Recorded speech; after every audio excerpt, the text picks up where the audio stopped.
Assalamualaikum warahmatullahi wabarakatuh. Alhamdulillahilladzi manna alaina bifadlihil amim. Asyhadu an la ilaha illallah wahdahu la syarikalah al-halimul karim wa asyhadu anna sayyidana Muhammadan abduhu wa rasuluh habibuhu wa khaliluh alladzi khussa bil khuluqil azim.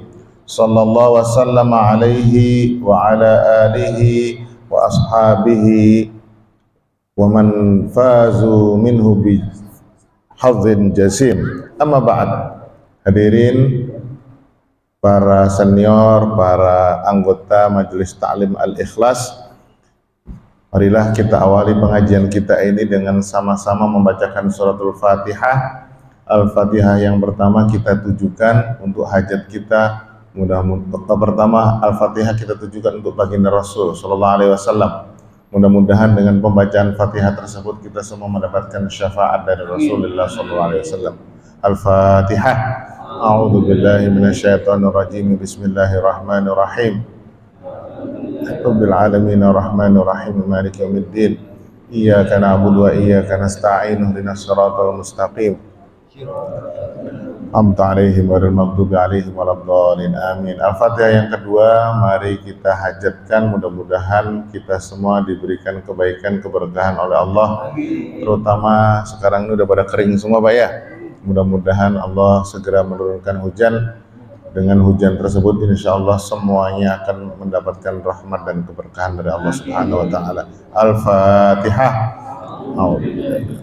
Bismillahirrahmanirrahim. Alhamdulillahirabbil alamin arrahmanir rahim maliki yaumiddin. Iyyaka na'budu wa iyyaka nasta'in ihdinas siratal mustaqim.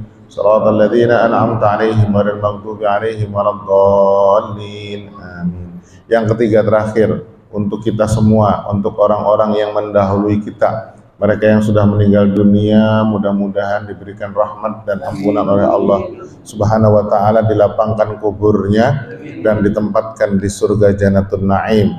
Saudara-saudara kita yang sakit, mudah-mudahan segera disembuhkan, diangkat penyakitnya, diberikan kebaikan oleh Allah Subhanahu wa taala, dan kita semua yang punya masalah apapun masalah itu, dengan membacakan Fatihah mudah-mudahan diberikan solusi dan kemudahan oleh Allah Subhanahu wa taala. Al-Fatihah. Bismillahirrahmanirrahim. Alhamdulillahirabbil alamin arrahmanir rahim maliki yaumiddin. Iyyaka na'budu wa iyyaka nasta'in ihdinas siratal mustaqim. Shiratal ladzina an'amta 'alaihim ghairil maghdubi 'alaihim waladdallin. Amin. Kita lanjutkan pengajian kita. Ini udah hampir setengah nih Pak. Oh belum, masih halaman 134. Total semuanya ada 650 halaman. Jadi kita nanti khatam kitab ini mungkin kurang lebih 5 tahunan. Mudah-mudahan masih diberikan kesehatan Pak ya, diberikan panjang umur. Bab yang kita kaji pada malam hari ini tentang Makiyah Madaniyah. Jadi Bapak-bapak, salah satu ilmu yang harus dikuasai oleh seseorang yang ingin mendalami, mentadaburi, bahkan menafsirkan Al-Quran adalah pemahaman tentang karakteristik surat-surat Al-Quran, ditinjau dari apakah dia diturunkan sebelum hijrah atau sesudah hijrah. Nah, ayat-ayat yang diturunkan sebelum hijrah itu namanya ayat-ayat atau surat-surat Makkiyah. Apa Pak? Surat Makkiyah. Coba nanti Bapak semuanya ambil Quran, baik yang tidak ada terjemahannya atau yang ada terjemahannya, pasti di awal setiap surat diberi penjelasan surat ini Makkiyah atau Madaniyah. Adapun surat-surat yang diturunkan pasca Rasul hijrah disebut dengan surat-surat Madaniyah. Ya Pak ya.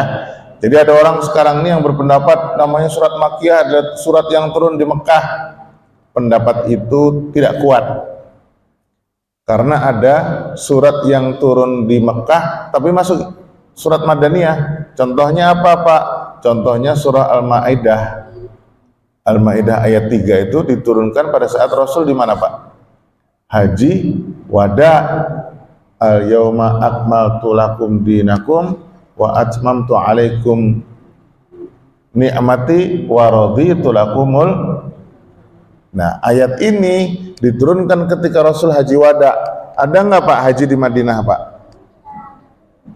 Namanya haji ketika tawaf pasti di Arafah atau di Madinah, ya. Di Mekah, mohon maaf, di Mekah. Pasti di Mekah. Dan ini disampaikan saat Rasul khutbah di Arafah. Artinya di sekitar kota Mekah. Walaupun dia turun di Mekah, tapi karena turunnya setelah hijrah Nabi, maka dia dikategorikan sebagai surat-surat Madaniyah. Sekarang pertanyaannya Pak, kenapa kita harus tahu ini Makkiyah atau ini Madaniyah? Kenapa kita harus tahu ini surat-surat yang turun sebelum hijrah, ini surat-surat yang turun setelah hijrah? Hadirin yang dimuliakan Allah, para ulama ketika mereka mau memahami Quran, mereka nggak sembarangan Pak.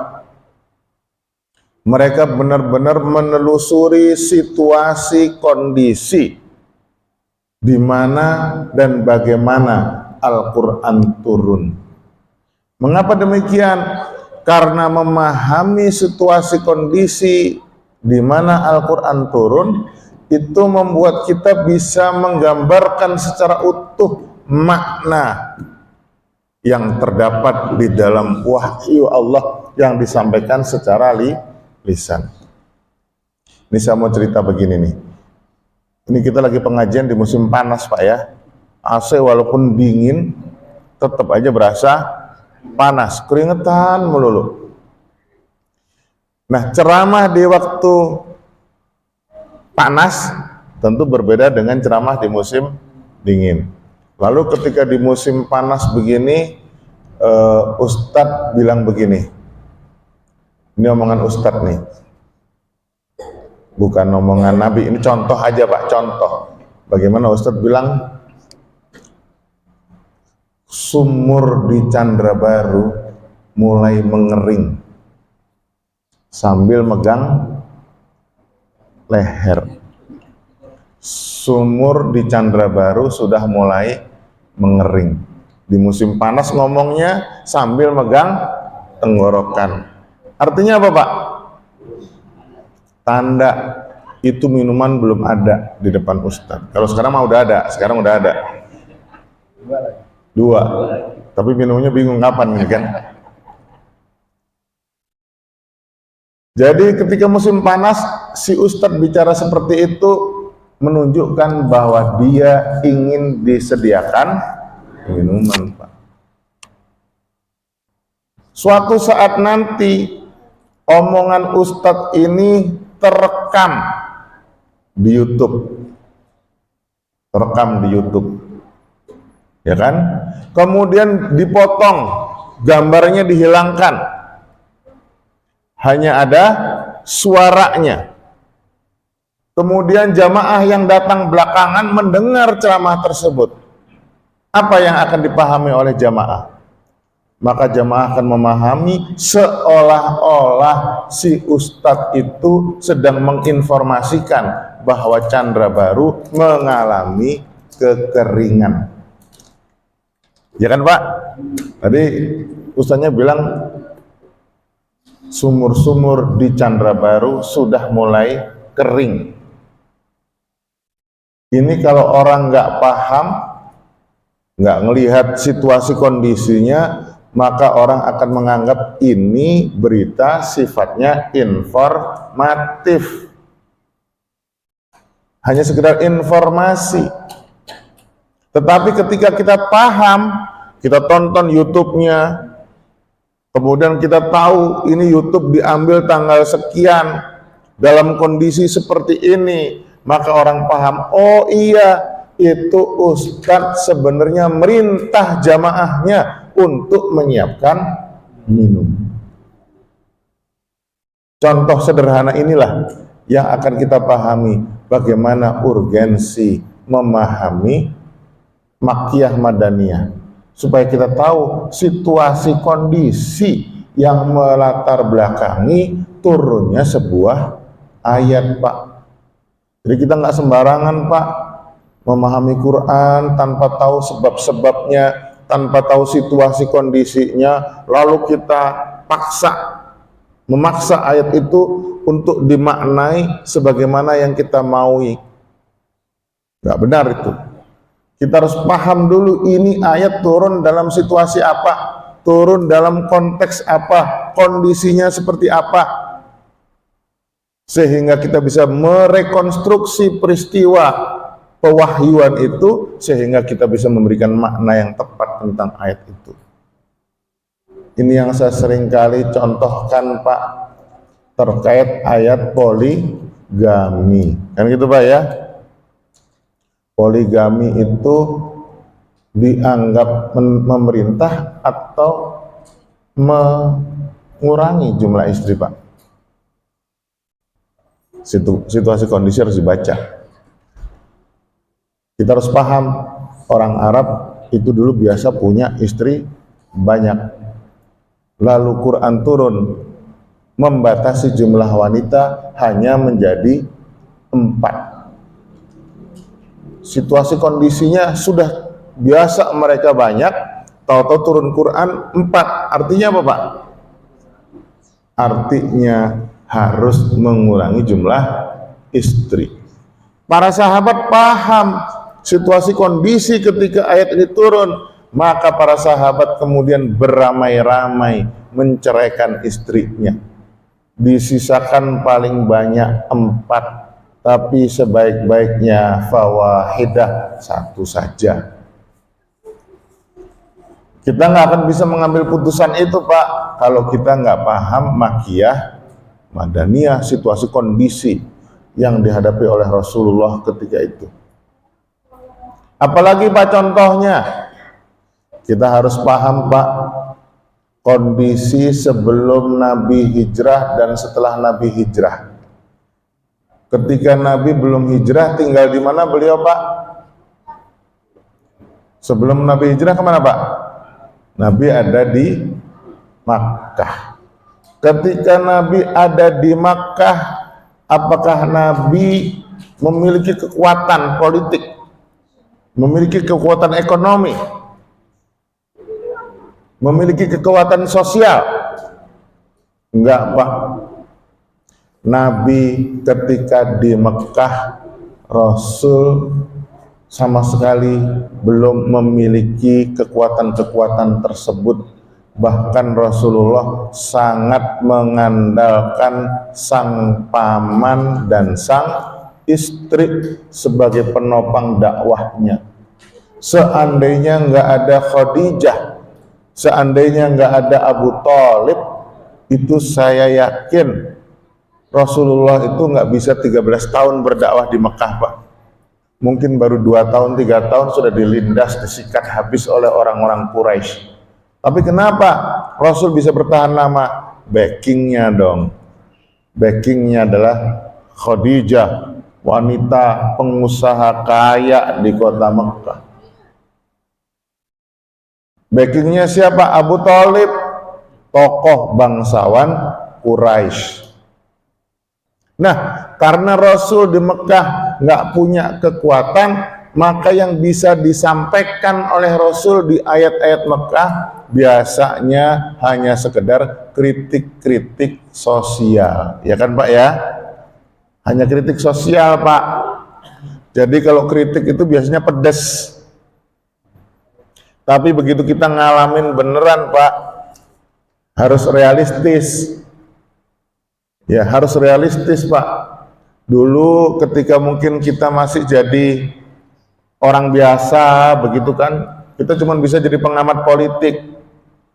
Payah nih pemerintah, kebijakan kayak ini aja nggak bisa. Payah, Pak. Oh, semua dikritikin. Kenapa? Kita mah cuma jadi rakyat biasa. Begitu kita jadi pejabat, Pak, kita harus realistis, Pak. Harus realistis. ada hal-hal yang bisa kita rubah secara langsung, tapi banyak hal yang harus kita rubah secara gradual. Maka kita harus mengikuti sistem. Nah, kalau kita sudah berada di sistem, Pak, nggak bisa tahu-tahu kita merubah sistem itu secara drastis, nggak bisa, Pak. Harus masuk dalam sistem itu, berada di dalam sistem itu, baru secara bertahap perlahan kita ubah sistem itu kalau bisa. Tapi kebanyakan kita pun terhanyut dalam sistem. Dulu waktu di luar pemerintahan teriak-teriak korupsi, koruptor, pas masuk jadi pejabat sama-sama korup juga. Ya takdir kita, Pak, memang manusia begitu, Pak. Kenapa? Sistemnya, Pak. Kita dulu idealis, ya kan, idealis, Pak. Pokoknya harus begini.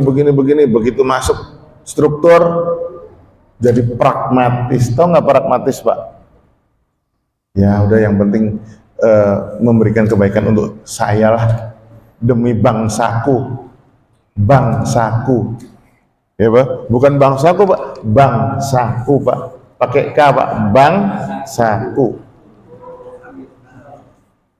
Ya, jadi kita itu sekarang berpikirnya demi bangsaku. Bukan bangsaku pakai G, tapi pakai K, bangsaku.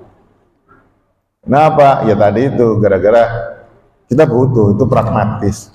Nah, hadirin yang dimuliakan Allah, ketika di periode Mekah, ketika berada di periode Mekah, Al-Quran lebih banyak bersikap kritis terhadap orang-orang Quraisy.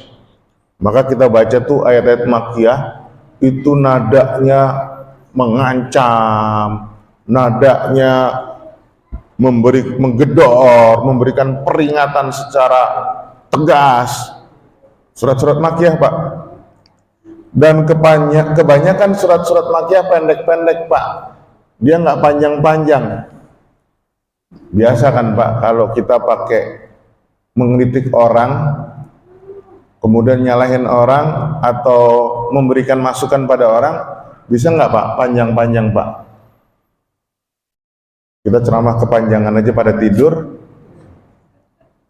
Maka kalau kita mau mengkritisi sesuatu, disampaikan dengan kemasan yang pendek, menghujat, mengena. Makanya Quran bicara wailul lil mutaffifin, wailul likulli humazatil lumazah alhaakumut takatsur. Ini kritik sosial terhadap orang-orang Quraisy yang sudah terpapar dengan materialisme. Diancam oleh Quran. Ara'aital ladzi yukadzibu biddin fadzalikal ladzi yad'ul yatim wa la yahuddu ala ta'amil miskin fawailul lil musallin. Ayat ini menunjukkan apa, Pak? Menunjukkan bahwa ketika Rasul di Makkah ketika itu, banyak orang kelihatannya sok alim. Kelihatannya sok alim, Pak. Kelihatannya sih rajin ke masjid.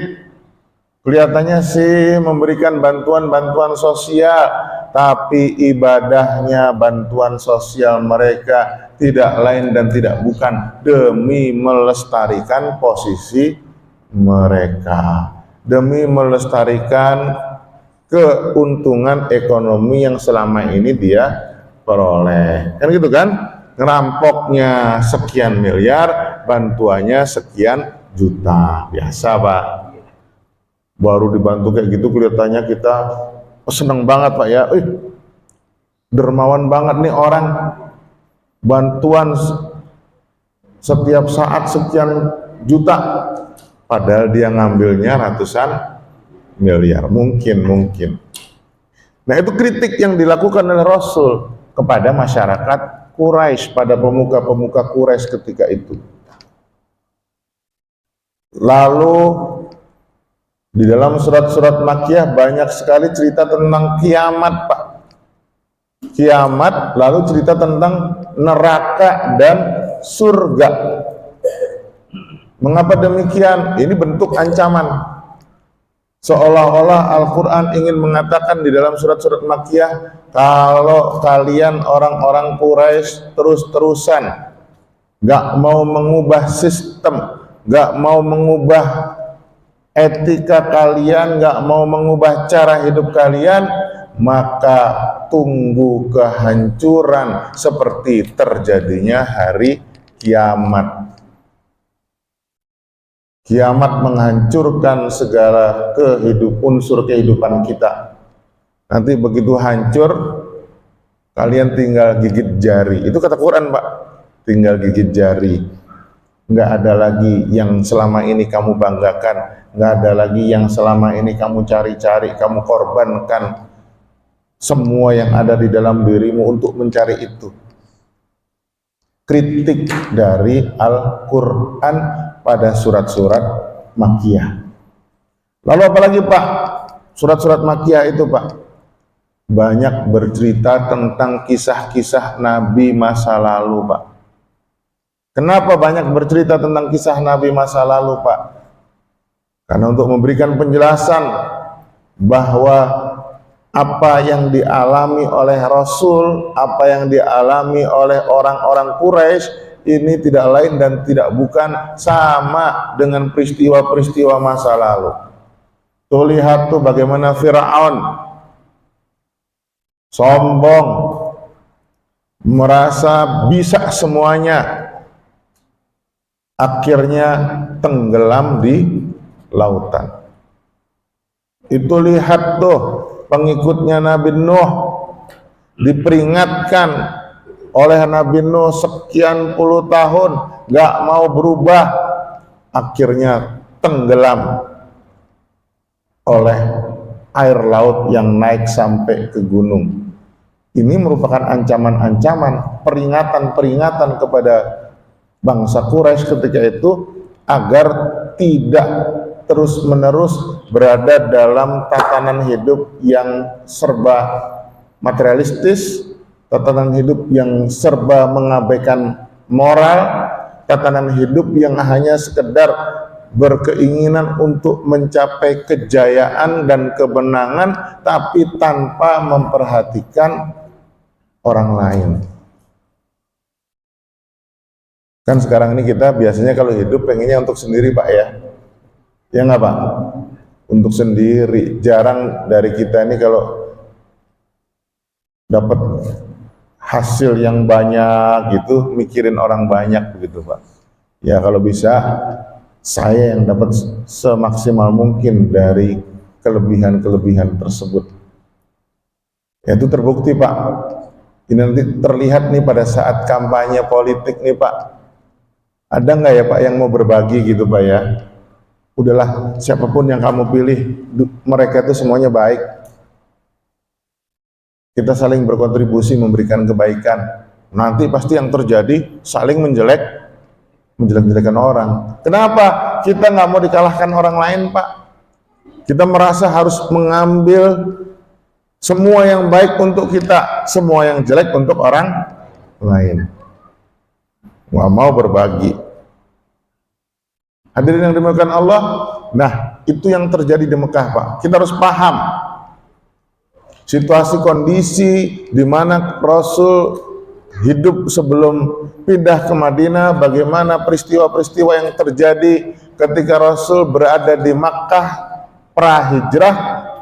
Dari situ kemudian kita bisa mengambil kesimpulan pemaknaan yang tepat tentang bagaimana ayat-ayat itu harus kita implementasikan dalam kehidupan kita saat ini. Dalam kehidupan kita saat ini. Kemudian misalnya Pak, surah-surah Makkiyah itu kecenderungannya Pak ya, baik sama orang-orang non-Islam. Baik dengan orang-orang non-Islam, tidak ada nada permusuhan dengan Yahudi, tidak ada nada permusuhan dengan Nasrani. Mengapa demikian Pak? Ketika di Makkah sebelum hijrah, Rasul menganggap orang-orang Nasrani, orang-orang Yahudi sebagai saudara tua yang harus diikuti. Itulah sebabnya Rasul berkiblat ke Baitul Maqdis. Kemana itu Pak? Ke Yerusalem. Kenapa demikian? Rasul merasa apa yang dia sampaikan itu tidak berbeda dengan apa yang diajarkan oleh Nabi Musa, tidak berbeda dengan apa yang diajarkan oleh Nabi Isa. Maka Islam ketika di periode Makkah lebih banyak ingin mencontoh dan mengikuti apa-apa yang diajarkan oleh Taurat dan apa-apa yang diajarkan oleh Injil. Nggak ada nada permusuhan Pak. Ketika Rasul pindah ke Madinah, sejarah dakwah pun mengalami perubahan Pak. Dulu Rasul di Mekah nggak punya kekuasaan politik. Ketika Rasul pindah ke Madinah, Rasul mendapatkan kekuasaan politik tersebut. Rasul diminta untuk mendamaikan suku Aus dengan suku Khazraj, penduduk asli kota Madinah yang selama ini diadu domba oleh orang-orang Yahudi. Kenapa orang-orang Yahudi mengadu domba Aus dan Khazraj? Karena dengan konflik yang berkelanjutan antara Aus dan Khazraj, orang-orang Yahudi dapat keuntungan ekonomi. Coba. Jadi orang Yahudi itu tidak pernah berusaha untuk mendakwahkan agamanya Pak. Enggak Pak. Agama Yahudi itu agama eksklusif, beda dengan Islam dan Kristen Pak. Kalau Islam dan Kristen itu agama dakwah, agama misionaris yang harus disebarkan ke seluruh penjuru dunia. Kalau Yahudi enggak, kami enggak perlu nyebarin agama.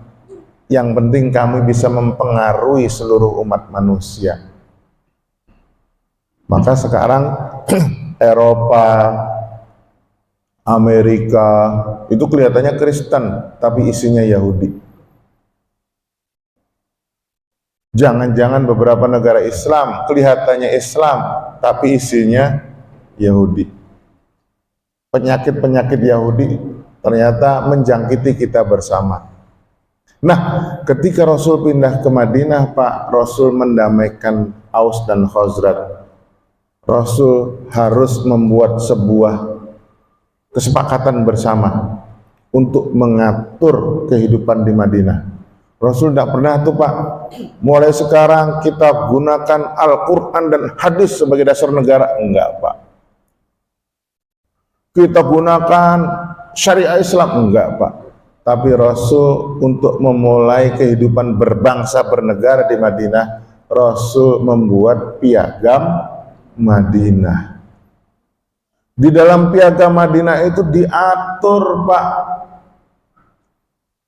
bagaimana hubungan antar Islam dan non-Islam, bagaimana hubungan antara Muhajirin dan Ansor dengan Yahudi dalam kondisi damai atau dalam kondisi perang. Diatur Pak.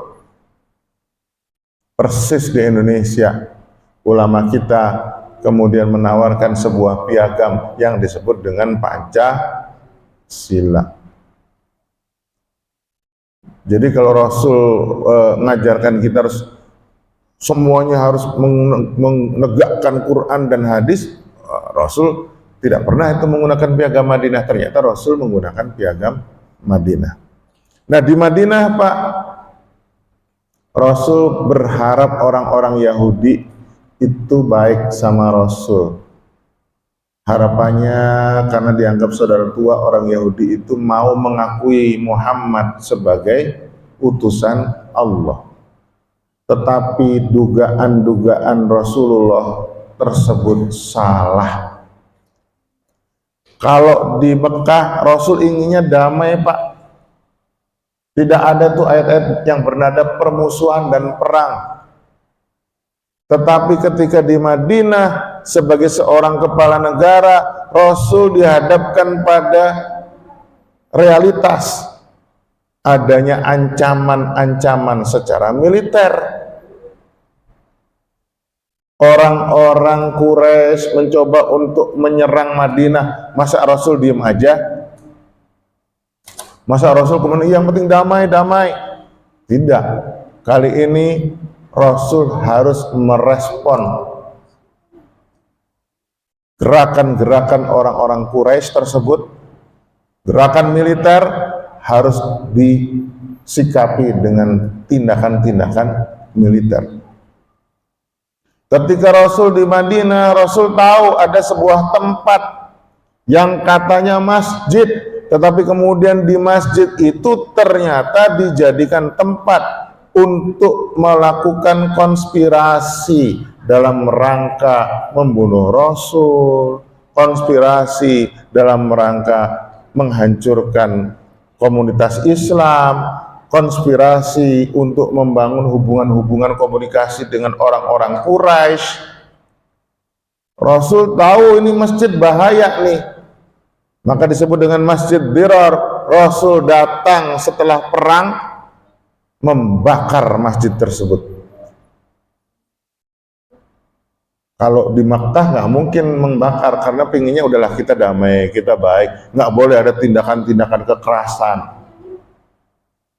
Tapi kalau Masjid Dirar itu dibiarkan, Pak, maka yang terjadi kampanye hitam terhadap Rasulullah, yang terjadi bentuk-bentuk ancaman-ancaman fisik yang sudah disiapkan oleh orang-orang munafik, itu akan terjadi di kota Madinah.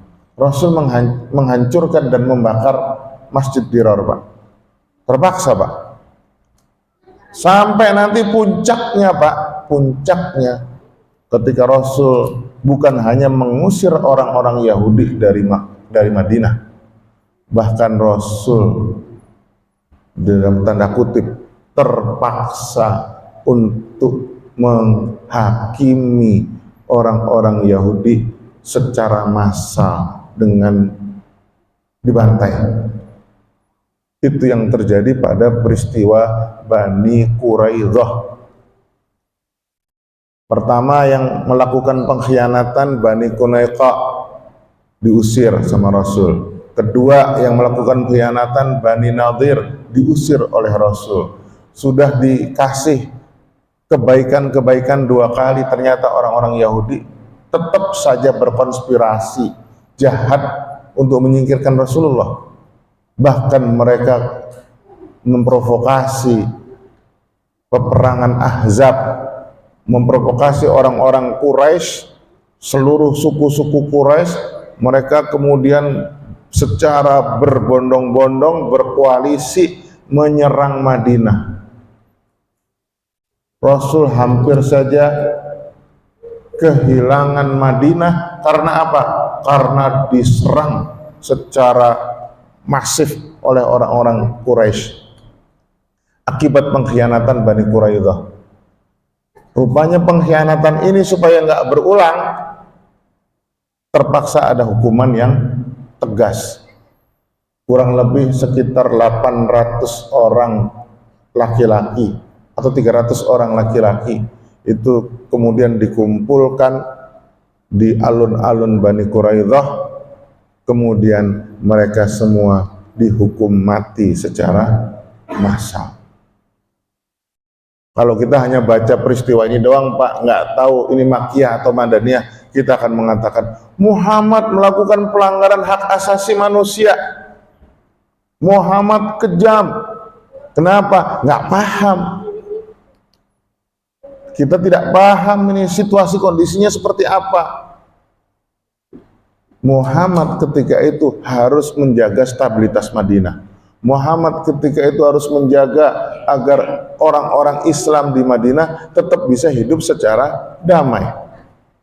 Nah, orang-orang yang memberikan ancaman terhadap kehidupan di Madinah harus diberikan tindakan tegas.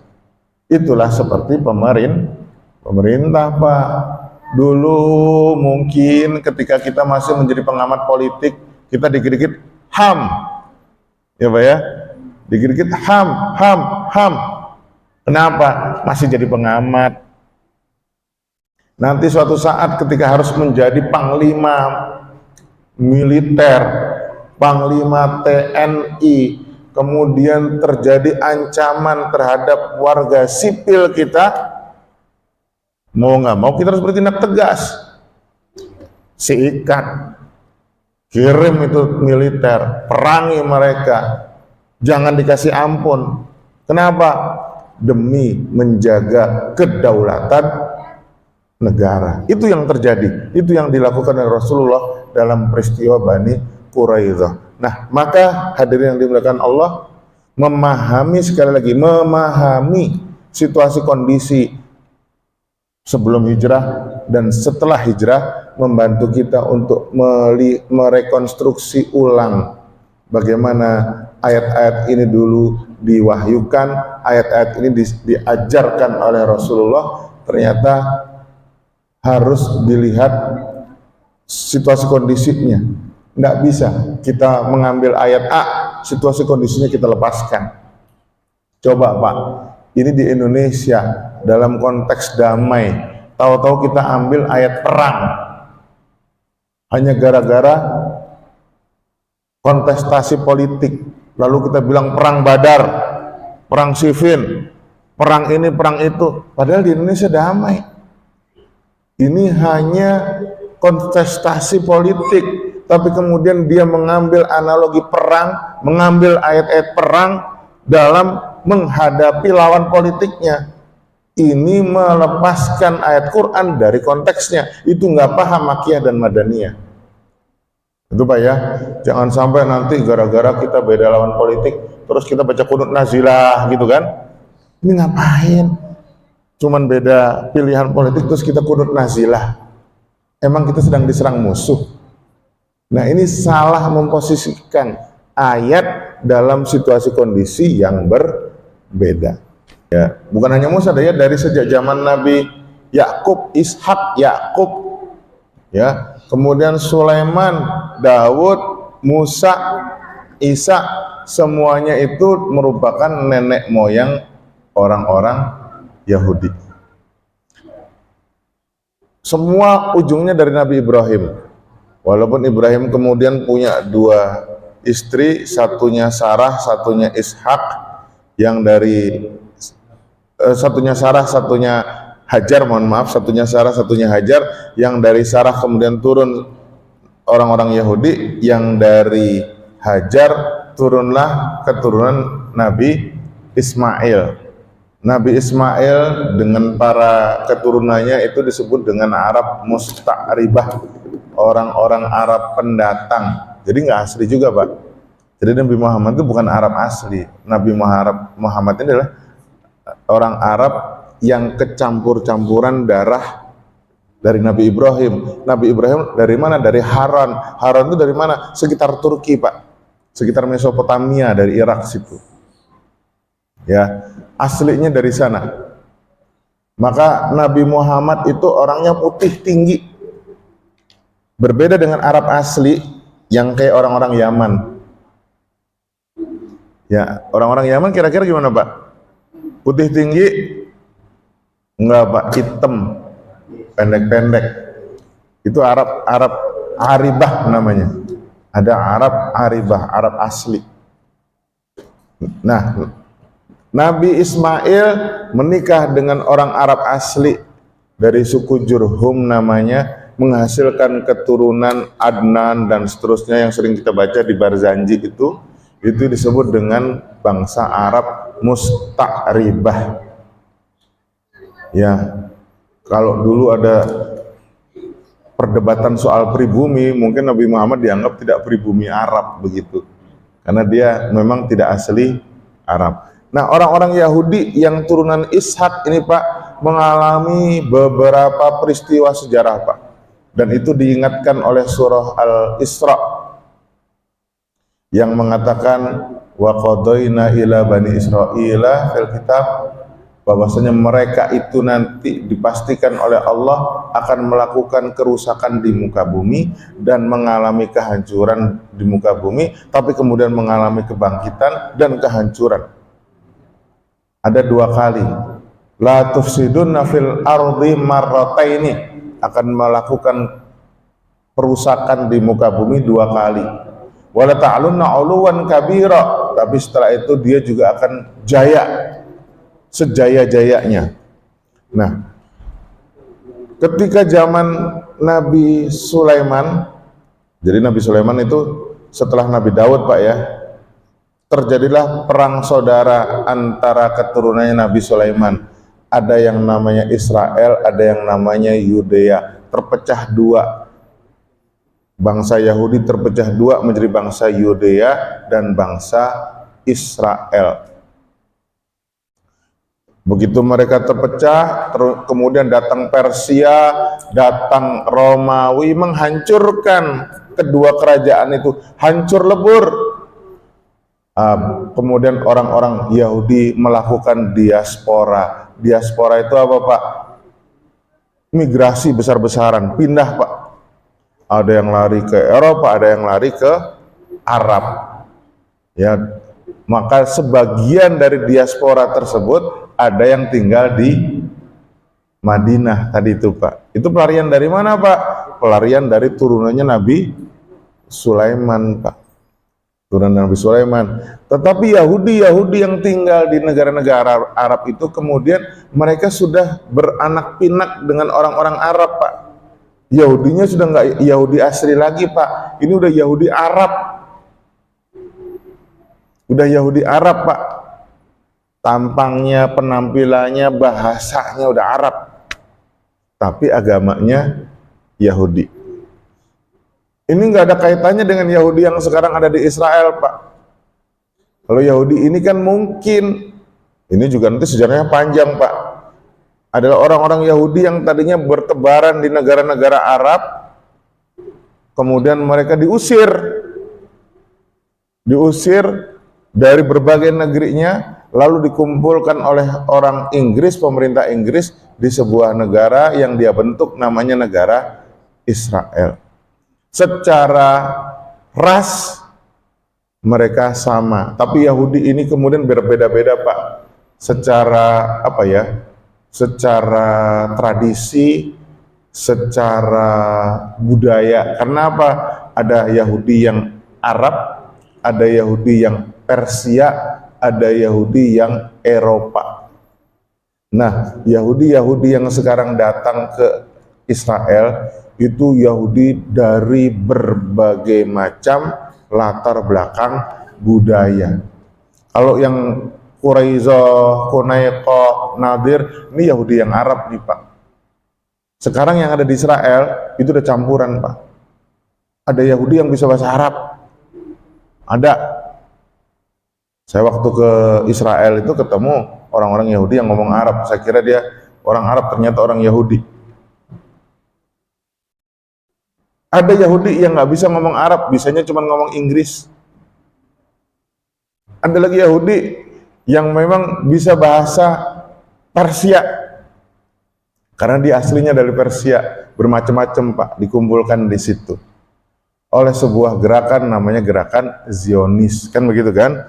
Gerakan Zionis ini belum tentu merepresentasikan pikiran dan harapan orang-orang Yahudi. Ini namanya politisasi Yahudi demi mencapai kepentingan-kepentingan politik tertentu. Itu aja Pak ya. Sampai di situ, nanti yang lain panjang lebar itu nanti.